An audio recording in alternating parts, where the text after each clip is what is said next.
Hello everyone, daily current affairs MCQ discussion में आप सभी का स्वागत है। मेरा नाम दिवस द्विवेदी है और 2027 के लिए हम यहाँ से करंट अफेयर्स सीरीज़ की शुरुआत फिर से कर रहे हैं।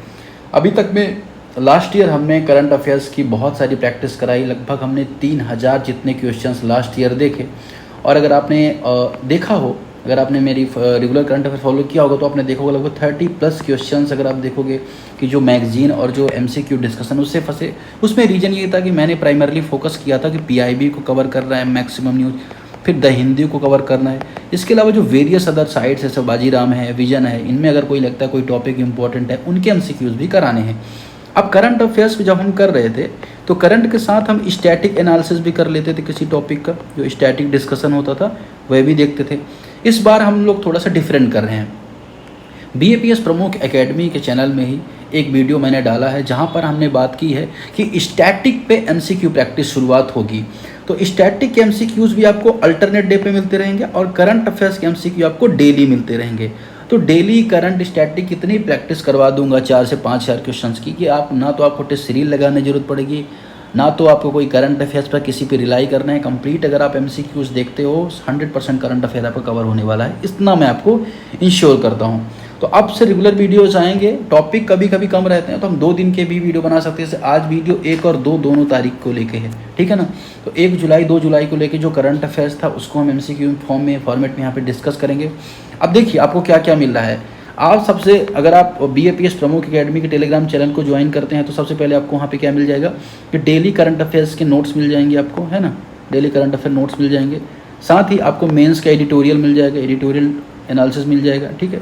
फिर शाम को ये मैं वीडियो डालता हूँ तो एमसीक्यू डिस्कशन आपको शाम को मिल जाएगा। नेक्स्ट डे हर अल्टरनेट डे पर स्टैटिक एमसीक्यू डिस्कशन मिल जाएगा। तो स्टैटिक के थ्रू आपके सारे जीएस पेपर की तैयारी हो जाएगी, जीएस पेपर 1 की, और एमसीक्यू के थ्रू सारा करंट आपका तैयार हो जाएगा। तो 360 डिग्री यहाँ पे कवरेज आपको मिलने वाला है। तो बिल्कुल घबराने की जरूरत नहीं है, हम अच्छे से कवर करेंगे। अब एक भी दिन मिस नहीं होगा। लास्ट के जो मंथ में जो हमने वीडियोस नहीं किए हैं 15-20 दिन, तो हम उसे भी जो इंपॉर्टेंट टॉपिक है उसको भी कवर करेंगे। तो चलिए शुरुआत करते हैं, बात करते हैं जो एडिटोरियल में आया हुआ है टॉपिक, वो इंडो पैसिफिक को लेके। तो इंडो पैसिफिक को लेके आपको पता होगा इंडो पैसिफिक किस रीजन को बोला जाता है। तो सबसे पहले मैं आपको बता देता हूँ लेट्स कि ये वर्ल्ड का मैप है, और अगर आपने ये इंडिया का मैप देख रखा होगा और ये आपने अफ्रीका का मैप देख रखा होगा, और ये आपने यहाँ पर एशिया का मैप देख रखा होगा, ये ऑस्ट्रेलिया यहाँ पे। अब इस रीजन में ये वाला रीजन इंडियन ओशन कहलाता है ना, और ये वाला रीजन पैसिफिक ओशन कहलाता है। अब इस पूरे रीजन को इंडो पैसिफिक रीजन बोला जाता है। इंडो पैसिफिक रीजन वर्ड पहले नहीं इस्तेमाल किया जाता था, एशिया पैसिफिक बोला जाता था, लेकिन इंडिया की इंपॉर्टेंस, इंडियन ओशन की इंपॉर्टेंस दिखाते हुए ये वर्ड यहाँ पे बोला जाता है। उसको लेके आर्टिकल न्यूज में था, तो हम एमसीक्यू देखेंगे किस तरह से क्वेश्चन बन सकते हैं। जैसे पहला है quad consist of India, Japan, Australia and United state. Quad एक ग्रुप है जिसमें 4 देश आते हैं, India, Japan, Australia, United state. ये बात सही है या गलत है आपको बतानी है। दूसरा आपको क्या बताना, दूसरा आपको ये बताना है कि जो इंडियाज के सागर डॉक्ट्रिन फोकस करता है maritime cooperation in the Indian Ocean region, मतलब भारत का जो सागर डॉक्ट्रिन है इंडियन ओशन रीजन में मैरीटाइम कोऑपरेशन पर फोकस करता है, ये आपको दूसरा बताना है। तो सागर डॉक्ट्रिन के बारे में आपको पता होना चाहिए, ठीक है। तीसरा कि ASEAN has propose the Asia outlook on the Indo Pacific. ASEAN जो है, आसियान जो ग्रुप है उसने प्रपोज किया है क्या, आसियान आउटलुक रिपोर्ट, ठीक है। अब इन तीनों को आपको बताना है क्या सही है क्या गलत है, क्यों न्यूज में था, ये सारी बातें आपको यहाँ पे कवर करनी है, ठीक है। सबसे पहले आपको ये जानना जरूरी है कि भाई क्वाड है क्या। तो क्वाड 4 देशों का समूह है जिसमें India, Japan, Australia, United state आते हैं। ये चाइना की जो डोमिनेंस बढ़ रही है इंडो पैसिफिक रीजन में, या पैसिफिक रीजन में जो उसका साउथ चाइना सी को लेकर डिस्प्यूट चल रहा है, उसको ध्यान में रखते हुए ये ग्रुप बनाया गया जिसे क्वाड कहा जाता है। इंडिया, जापान, ऑस्ट्रेलिया और यूएस, इनके बीच में एक एक्सरसाइज भी होती है जिसे मालाबार एक्सरसाइज कहा जाता है। क्या कहा जाता है, मालाबार एक्सरसाइज जिसे कहा जाता है। 2 फैक्ट आपने यहाँ पर समझे। तो पहला स्टेटमेंट यहाँ पर हो गया करेक्ट। अब आज बात आती है किसकी, सागर इनिशिएटिव की। सागर इनिशिएटिव जिससे security and growth for all in the region, इसे कहा जाता है सागर। अब सागर की खासियत क्या है अगर आप देखोगे, सागर की खासियत इसकी शुरुआत की गई थी 2015 में, मोदी जी ने शुरुआत की थी।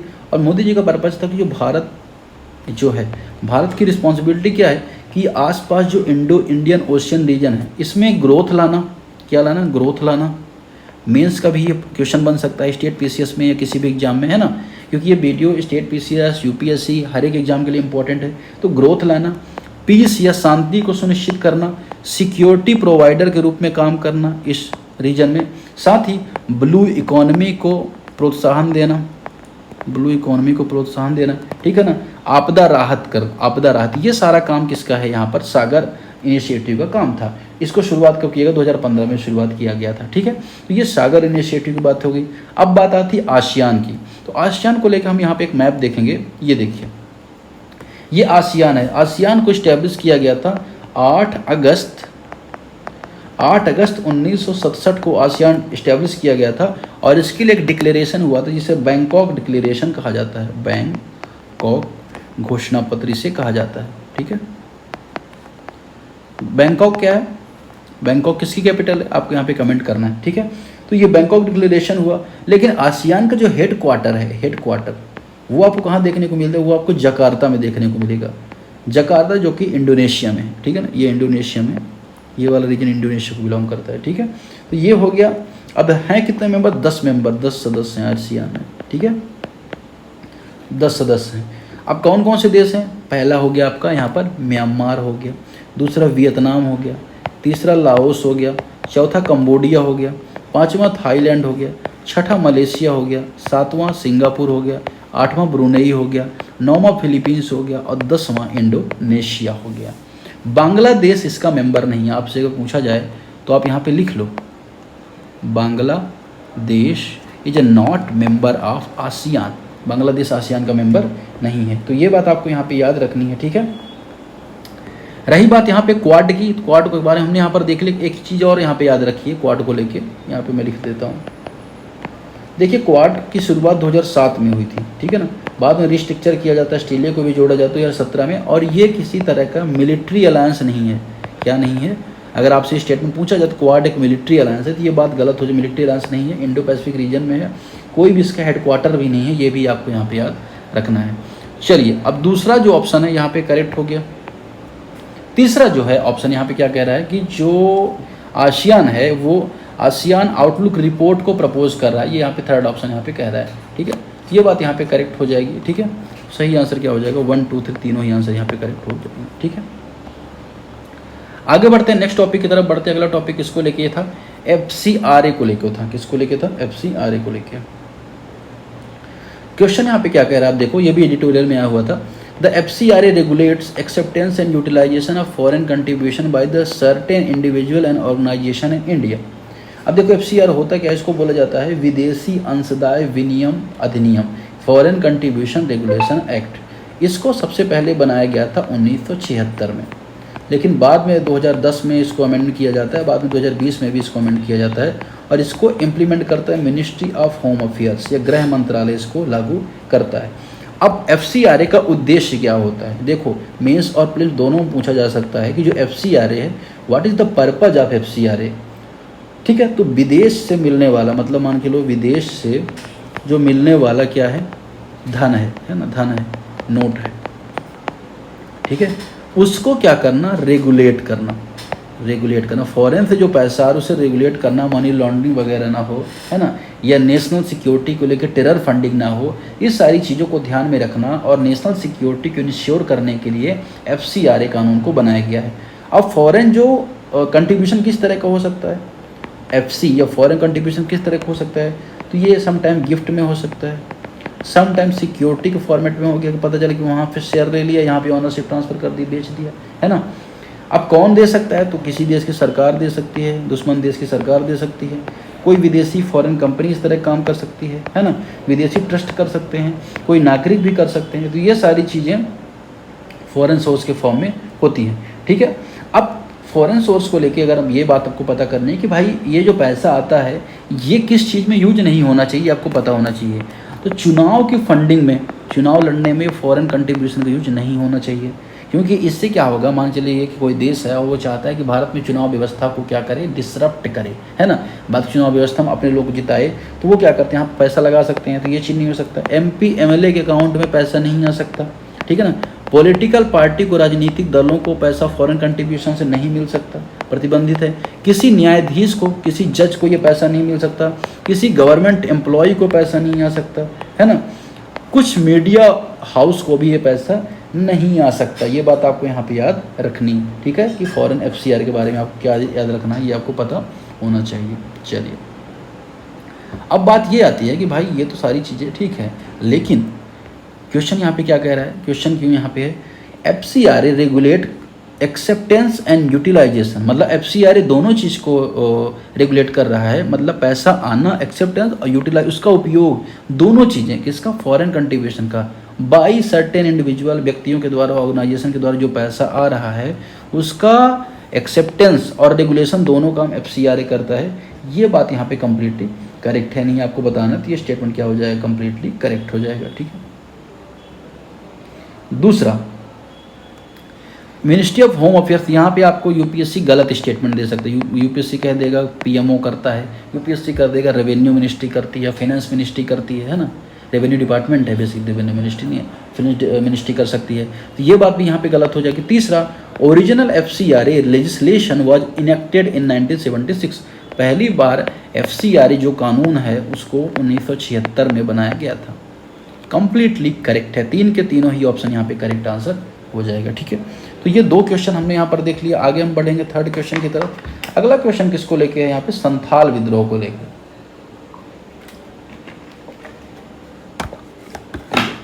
संथाल विद्रोह को लेकर यहाँ पे क्या क्वेश्चन बन रहा है, प्रधानमंत्री मोदी जी ने बहादुरी के लेके जो संथाल हुल है, हुल दिवस को सेलिब्रेट किया। हुल दिवस को लेके वो शुभकामना दी, या मतलब कि उसको सेलिब्रेट किया, सेलिब्रेट इन द सेंस नहीं कह सकते हैं उसको, यहाँ पे उन्होंने जिक्र किया है ना, हुल दिवस को लेके। तो संथाल रिबेलियन यहाँ पे न्यूज़ में आ गया। अब देखो, संथाल रिबेलियन का जो टाइम पीरियड है ना, वो कहलाता है 1855-1856 का टाइम पीरियड कहलाता है। ये ट्राइबल अपराइजिंग हो रहा था कॉलोनियल इंडिया में। भारत में जो विद्रोह हुए अंग्रेज़ों के खिलाफ, उसमें मुख्यतः आदिवासियों का विद्रोह पहले हुआ, फिर उसके बाद किसानों का विद्रोह हुआ, है ना, आम जनमानस का विद्रोह हुआ, ठीक है, अलग से। तो ये जब आदिवासियों का विद्रोह हुआ तो उसमें 1855-56 में यहाँ पर ये विद्रोह होता है, जिसे संथाल विद्रोह कहा जाता है, ठीक है। अब इसमें जो टर्म यूज किया जाता है हुल, वो क्या है, हुल का मतलब होता है रिवोल्यूशन। तो संथाल हुल बोलो या संथाल विद्रोह बोलो, दोनों ही बात एक ही कहलाती हैं, ठीक है ना। क्यों हुआ था कि वहाँ पर अगर आप देखोगे, परगना जो टेनेंसी एग्रीमेंट है उसको लेकर अंग्रेजों ने यहाँ पर इन पर दबाव डाला, जिस वजह से ये विद्रोह हुआ। ब्रिटिश जमींदारी सिस्टम, मनी लैंडर्स का विद्रोह, मनी लैंडर्स खिलाफ जो अपराइजिंग था, वो सारी चीज़ें होती थी, और ये विद्रोह यहाँ पर हुआ। तो संथाल विद्रोह के प्रमुख पर्सन कौन कौन से थे, उसमें आपको पता होना चाहिए कौन थे। उनमें सिद्धू कान्हू के बारे में आपने सुना होगा, सिद्धू कान्हू संथाल विद्रोह को जिनको जाना जाता है संथाल विद्रोह के बारे में, ठीक है। चांद मुर्मू है, भैरव है, फूलो है, झानू है, द्रौपदी मुर्मू भी हैं। अगर आप देखेंगे तो वो सरनेम संथाल ट्राइब से आती हैं, ठीक है। तो ये बात आपको पता होनी चाहिए। अब क्वेश्चन अटेम्प्ट करो, फिर उसके बाद कुछ और देखेंगे क्या क्या और विद्रोह हुए थे उस टाइम पे। तो पहला क्वेश्चन स्टेटमेंट है कि जो संथाल विद्रोह बिगेन प्रेजेंट डे झारखंड इन 85, वर्तमान में जहाँ पे झारखंड के लोकेशन है वहीं संथाल विद्रोह की शुरुआत हुई थी। दूसरा, the rebellion was led by the Sidhu and Kanhu, rebellion जो हुआ, विद्रोह हुआ, सिद्धू और कान्हू के नेतृत्व में हुआ। Revolution was primarily directed against the French colonial administration, जो विद्रोह हुए वो किसके द्वारा हुए, फ्रेंच कॉलोनियल एडमिनिस्ट्रेशन के माध्यम से हुए। इन तीनों में से सही स्टेटमेंट कौन सा हो जाएगा, 1 और 2 हो जाएगा। फ्रेंच कॉलोनियल नहीं बल्कि ब्रिटिश एडमिनिस्ट्रेशन, ये east India company, British east India company के खिलाफ ये विद्रोह हो रहे थे। अब देखो यहाँ पे कुछ इंपॉर्टेंट मोमेंट है, जैसे आप यहाँ पे देखिए कि 1828-23 में अहोम विद्रोह हुआ असम में ब्रिटिशर्स के खिलाफ। 1830 में खासी विद्रोह हुआ, ठीक है, जिसमें तीरथ सिंह ने लीड किया। जैंतिया जो हिल है वहाँ पे गारो खासी जैंतिया मेघालय में है। 1830 में सिंगपोस रिवेलियन हुआ। 1917 में कुकीज़ आंदोलन हुआ। 20 में जेलसोंग मूवमेंट हुआ। 1905 से 31 नागा मूवमेंट चला। रंपा विद्रोह 22 से 24 में रहा। चेंचू अपराइजिंग आपको 1921-22 में देखा गया के हनुमंथु के नेतृत्व में। 1914 से 19 ताना भगत आंदोलन हुआ। अब कुछ और आंदोलन जैसे आपको पता होगा कोल अपराइजिंग या कोल विद्रोह। तो कोल विद्रोह कब हुआ था, तो कोल विद्रोह 1831-32 में हुआ था, छोटा नागपुर वाले रीजन में। मुंडा विद्रोह बिरसा मुंडा जिससे संबंधित है वो 1899 में हुआ था इसी वाले झारखंड वाले रीजन में। भील विद्रोह पश्चिमी रीजन में हुआ था महाराष्ट्र में। रामोसी विद्रोह हुआ था, कौन सा विद्रोह? रामोसी विद्रोह महाराष्ट्र में। कहाँ पे? महाराष्ट्र में। इस तरह के कई सारे ट्राइबल अपराइजिंग हुई, तो 1 2 इसका सही आंसर हो जाएगा। चलिए आगे बढ़ते हैं। नेक्स्ट क्वेश्चन है मलेशिया को लेके क्वेश्चन है, मलेशिया और सागर इनिशिएटिव को लेके है। चलिए पहला जो स्टेटमेंट है, अभी क्या हुआ कि इंडिया और मलेशिया रिव्यू हुआ, इसका बायलैटरल मिलिट्री कोऑपरेशन जो चल रहा है वो रिव्यू हुआ है, ये PIB में आर्टिकल आया था, ठीक है। तो Malaysia is member of ASEAN, ये कह रहा है क्वेश्चन कि मलेशिया जो आसियान का मेंबर है। तो यहाँ पे हमने देखा था, यहाँ पे आपको पता है कि मलेशिया इसका मेंबर, ये बात करेक्ट है, मलेशिया आसियान का मेंबर है। दूसरा, इंटरनेशनल पानी में नेविगेशन किया जाती है, UN क्लॉज 1982 में कंट्रोल करता है। अब देखिए ये मुद्दा क्या है, आपको पता है कि UN क्लॉज क्या है? जो समुद्र के संबंध में जो कानून बनाने वाली संस्था है ना, या अगर हम बात करें रेगुलेशन या कोऑर्डिनेशन बेहतर हो, उसके लिए 1982 में UN क्लॉज को इस्टेब्लिश किया गया था, है ना, जो फ्री, ओपन और इंक्लूसिव फ्रीडम की बात करता है पूरे ओशियन रीजन में। हालांकि ओशियन में देशों की बाउंड्री भी है ना, तो उसको छोड़ के जो खासतौर पे जो अनन्य आर्थिक क्षेत्र, एक्सक्लूसिव इकोनॉमिक जोन, या अगर हम बात उसके बाहर क्षेत्र है, तो वो सब पूरे रीजन को लेके यहाँ पे जो UN क्लॉज है वो बात करता है, ठीक है। लेकिन चाइना इस बात को नहीं मानता। इस वजह से अगर आप देखें भारत सपोर्ट करता है, अलग अलग देश को भारत का भी सपोर्ट इस एंगल में रहता है, जो फ्रीडम इन सी की बात होती है जहाँ पे, ठीक है ना, समुद्र में आज़ादी की। Freedom of navigation international water govern by the UN clause, UN clause के द्वारा इसको गवर्न किया जाता है, फ्रीडम ऑफ नेविगेशन को। तीसरा स्टेटमेंट है SAGAR is India's initiative by maritime cooperation Indian Ocean region. SAGAR initiative Bharat में मैरीटाइम कोऑपरेशन को लेके यहाँ पे शुरुआत की गई है, ठीक है। तो इसका सही आंसर क्या हो जाएगा? 4 नंबर का सही आंसर हो जाएगा। 3 के तीनों ही आंसर यहाँ पे करेक्ट आंसर हो जाएंगे। नेक्स्ट क्वेश्चन है यहाँ पे प्रसार भारती को। सारे टॉपिक PIB के मैंने ले रखे हैं आज, क्योंकि PIB में से 90% क्वेश्चन, 95% करंट अफेयर PIB से पूछ रहा है। पूरा फोकस रखेंगे PIB के टॉपिक को हम कवर करेंगे। Prasar Bharati is statutory autonomous body establish by an act of parliament, है ना। प्रसार भारती एक स्टैचुरी बॉडी है जो एक्ट ऑफ पार्लियामेंट के द्वारा शुरुआत की गई थी। प्रसार भारती में जो पंडित हरि प्रसाद चौरसिया फोटो गैलरी का इनॉग्रेशन हुआ है, जो क्या थे, पद्म विभूषण से जिन्हें सम्मानित किया गया था, ठीक है। ये इनिशिएटिव 9th एनिवर्सरी पर लिया गया। 90th किसकी एनिवर्सरी है? ऑल इंडिया जो रेडियो है, आकाशवाणी है, उसको शुरुआत किया गया था आज से लगभग 90 साल पहले, ठीक है। तो उस आधार पर नई दिल्ली में इसको शुरुआत किया गया है, जहाँ पर बहुत सारे लोगों की आर्ट को डिस्प्ले किया जाएगा। तो ये यहाँ पे आपको यहाँ थोड़ा सा याद रखना है। अब इसी से जुड़ा हुआ एक कॉन्सेप्ट है प्रसार भारती को थोड़ा समझ लेते हैं। प्रसार भारती को स्टैचुरी ऑटोनॉमस बॉडी है। स्टैचुरी बॉडी कौन सी होती है? जिसको किसी एक्ट के माध्यम से बनाया जाता है, गवर्नमेंट ने कोई एक्ट बनाया, वो स्टैचुरी बॉडी है। कॉन्स्टिट्यूशन में मेंशन अगर किया गया तो कॉन्स्टिट्यूशनल बॉडी है, ठीक है। प्रसार भारती यहाँ पे अगर हम बात करें तो प्रसार भारती को एक्ट के माध्यम से बनाया गया था, दैट इज एब्सोल्युटली राइट। और ये एक ऑटोनॉमस बॉडी है। All India radio function under the Prasar Bharati. All India जो रेडियो उसका प्रसार भारती के अंतर्गत काम करती है, ये बात करेक्ट है। तीसरा, Hindustani and Karnataka are 2 major tradition of India classical music. Hindustani और कर्नाटक जो है इंडिया क्लासिकल म्यूजिक के 2 परंपराएं हैं, ये यहाँ पे बोलना जा रहा है। तो ये 3 के तीनों स्टेटमेंट यहाँ पे करेक्ट हो जाएंगे, ठीक है।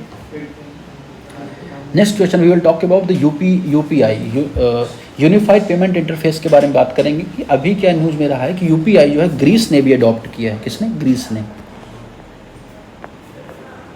तो इंडिया का जो डिजिटल पेमेंट इकोसिस्टम है वो स्प्रेड कर रहा है वेरियस अदर रीजन में, आसियान में देखें या मिडिल ईस्ट में देखें, या अगर हम बात करें यूरोपियन कंट्रीज़ में देखें। ये भी PIB का आर्टिकल था। तो इंडिया ने जो यूनिफाइड पेमेंट इंटरफेस है उसको फॉर्मली लॉन्च किया है, ठीक है ना, ग्रीस में लॉन्च किया है। पार्टनरशिप किससे हुई है? NPCI के माध्यम से, है ना, इंटरनेशनल पेमेंट जो लिमिटेड है, ठीक है। NIPL और NPCI यूरो बैंक ने मिलकर यहाँ पे इसको काम शुरू किया है, ठीक है ना। अब इससे क्या होगा कि भारत का जो UPI डिजिटल पेमेंट इकोसिस्टम उसका जो ऑरा है वो भी बेहतर होगा, उस पर भरोसा भी उठेगा। UPI को लॉन्च किसने किया था, किसने डेवलप किया था? तो UPI को डेवलप किया है NPCI ने, national payment corporation of India. NPCI ने UPI को 2016 में लॉन्च किया है। और ये सब किसके माध्यम से? RBI के माध्यम से शुरू हुआ था। इसका पर्पज़ क्या था कि जो real time bank to bank transfer है उसको बेहतर किया जा सके, ठीक है, और डिजिटल पेमेंट जो इकोसिस्टम है उसको इंश्योर किया जा सके। साथ ही जो इमीडिएट इमीडिएट पेमेंट सर्विसेज है, IMPS जिसे कहा जाता है, उसको भी स्मूथ किया जा सके, इसलिए UPI को लॉन्च किया गया था। तो UPI में स्टेटमेंट UPSC ने इस बार भी 2025 में पूछा था, इस बार प्रीलिम्स में नेक्स्ट भी पॉसिबल है, तो हमें क्या कर सकते हैं, इसको अच्छे से डिस्कस कर सकते हैं। पहला स्टेटमेंट इसको लेके है कि UPI को national payment corporation of India ने डेवलप किया है, दैट इज एब्सोल्युटली राइट। दूसरा, UPI transaction operate on the immediate payment services. UPI जो मैकेनिज्म है वो इमीडिएट पेमेंट, देखिए 3 टाइप का पेमेंट है, NEFT है, नेफ्ट है ना, दूसरा है RTGS है, और तीसरा है इमीडिएट वाला, इमीडिएट पेमेंट मैकेनिज्म IMPS। तो जैसे जो फ़ोन का पेमेंट से जो पैसे ट्रांसफ़र होते हैं वो IMPS का पार्ट माना जाता है ना। वो 10 रुपये भी भेज सकते हो, 5 रुपये भेज सकते हो, है ना, तो कुछ भी आप अमाउंट उसमें भेज सकते हो। लेकिन जो RTGS का वो उसमें एक लिमिट होती है कि इस अमाउंट के नीचे आप पैसा नहीं भेज सकते। जैसे कि 2 लाख थी, आई थिंक 1 लाख थी, बाद में उसको 2 लाख किया गया है। नेक्स्ट ऑप्शन इसमें क्या है कि NPCI international payment limited NIPL is responsible for international expansion of UPI। तो NPCIL है वो रिस्पॉन्सिबल है इंटरनेशनल एक्सपेंशन के लिए UPI के लिए। तो NPCI क्या करती है कि अलग अलग देशों में जो UPI है वो बढ़े, इसका प्रयास यहाँ पे NPI करती है। तो ये बात यहाँ पे करेक्ट है। तो NPCI के बारे में भी आप यहाँ पे याद रखिएगा, ठीक है। लास्ट क्वेश्चन है यहाँ पे ई-सरस को लेके है। ई-सरस को लेके UPSC ने क्या पूछ रखा है क्वेश्चन, यहाँ पे हम देखेंगे। सबसे पहले थोड़ा सा यहाँ पे समझ लेते हैं कि आखिर ये ई-सरस है क्या, है ना, इसको क्यों लॉन्च किया गया। तो e-Saras expanding market empowering rural women को एम्पावर करने के लिए और मार्केट को एक्सपेंड करने के लिए गवर्नमेंट ने हाईलाइट किया है कि इसका रोल ई-सरस का रोल।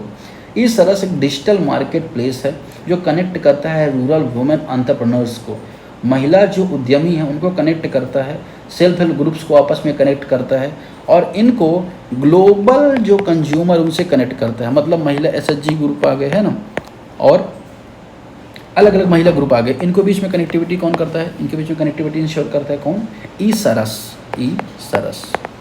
ठीक है। ई-सरस का ये काम हो गया, ठीक है। अब अगर आप बात करो तो किस मिनिस्ट्री के अंतर्गत काम करता है, अगर आप देखोगे तो डेवलप किया गया मिनिस्ट्री ऑफ रूरल डेवलपमेंट के द्वारा, ठीक है ना। मिनिस्ट्री ऑफ जो MORD है, MORD उसके द्वारा डेवलप किया गया है डे बाई डे NRLM के अंतर्गत, है ना, दीनदयाल अंत्योदय योजना नेशनल रूरल लाइवलीहुड मिशन के अंतर्गत इसको डेवलप किया गया है, और इसमें लगभग 9 लाख के आसपास लोग रजिस्टर हैं। डे NRLM की बात करें तो ये 2011 में इसको शुरुआत की गई थी, दीनदयाल अंत्योदय योजना की 2011 में। पर्पज़ है कि जो गरीबी हटाना है, गरीबी खत्म करना है, स्वरोजगार को बढ़ाना है, वित्तीय समावेशन को बढ़ावा देना है। SHG के बारे में बात करें तो ऐसा ग्रुप होता है, इसमें 10 से 20 महिलाएं होती है जो सेविंग को प्रमोट करती हैं, लोन मिले, उद्यमिता बढ़े, है ना, लाइवलीहुड, ये सारी चीज़ें बेहतर हो, उसको प्रमोट करती है। ONDC के बारे में UPSC ने पूछा है।